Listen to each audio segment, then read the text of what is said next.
3 বছর আগে অ্যাক্সিডেন্ট হয়েছিল, তারপর থেকে সে সবসময় অসুস্থ থাকে এবং প্রতিদিন হুইল চেয়ারে বসে থাকতে হয়।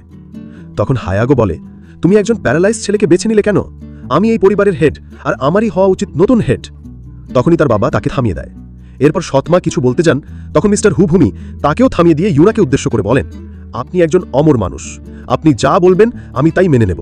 আপনি আমার ছেলে জিয়াককে বেছে নিয়েছেন, তাই আমি আপনাদের বিয়ে দেব এবং তাকেই আমার পরিবারের নতুন হেড বানিয়ে দেব। এই কথা বলেই মিস্টার হুভুমি নিজের head of the family ring খুলে ইউনার হাতে তুলে দেন।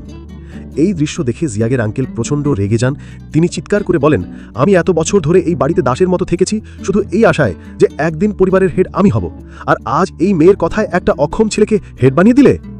তখন ইউনা বলে, এখন যেহেতু আমার বিয়ে তোমার ছেলের সঙ্গে হচ্ছে, তাই আমি তোমার পরিবারের একজন হয়ে গেছি। তুমি এখন নিশ্চিন্তে এই পৃথিবী ছেড়ে যেতে পারো। আমি তোমার পরিবারকে রক্ষা করব। এই কথা শোনার পর মিস্টার হুভুমি ধীরে ধীরে ইউনার সামনে মাথা নত করেন, আর সেখানেই তিনি তার প্রাণ ত্যাগ করেন। এই দৃশ্য দেখে সবাই কেঁদে ওঠে, আর জিয়াগের সৎমা রেগে ফাটছিল। পরবর্তী দৃশ্যে আমরা দেখি জিয়াগের অ্যাসিস্ট্যান্ট এসে তাকে বলে, মিস ইউনার বাড়িতে ইতিমধ্যেই সমস্ত বিয়ের প্রস্তুতি পৌঁছে গেছে।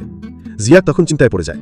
সে ভাবতে থাকে, ইউনা কেন আমার সঙ্গে বিয়ে করতে রাজি হলো তা আমি জানি না, কিন্তু ও খুবই পাওয়ারফুল লোক, তাই আমি ওকে ব্যবহার করে হু পরিবার থেকে আমার প্রতিশোধ নিতে পারবো।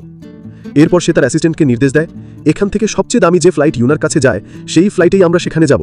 এটা গিয়ে আমার সেকেন্ড আন্টিকে জানিয়ে দাও। সে ইচ্ছাকৃতভাবে এমন করে কারণ সে জানে তার আন্টি খুবই লোভী এবং টাকা পয়সার প্রতি অত্যন্ত আসক্ত।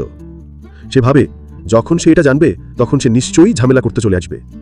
এরপর আমরা দেখি ইউনার বাড়িতে বিয়ের প্রস্তুতির মাঝেই সবকিছু সাজানো হচ্ছে। তখনই সেখানে হাজির হন জিয়াগের আন্টি। সম্পূর্ণ ড্রামার এক্সপ্লেন দেখতে চ্যানেলের বায়োতে ইউটিউবের লিংক দেওয়া আছে।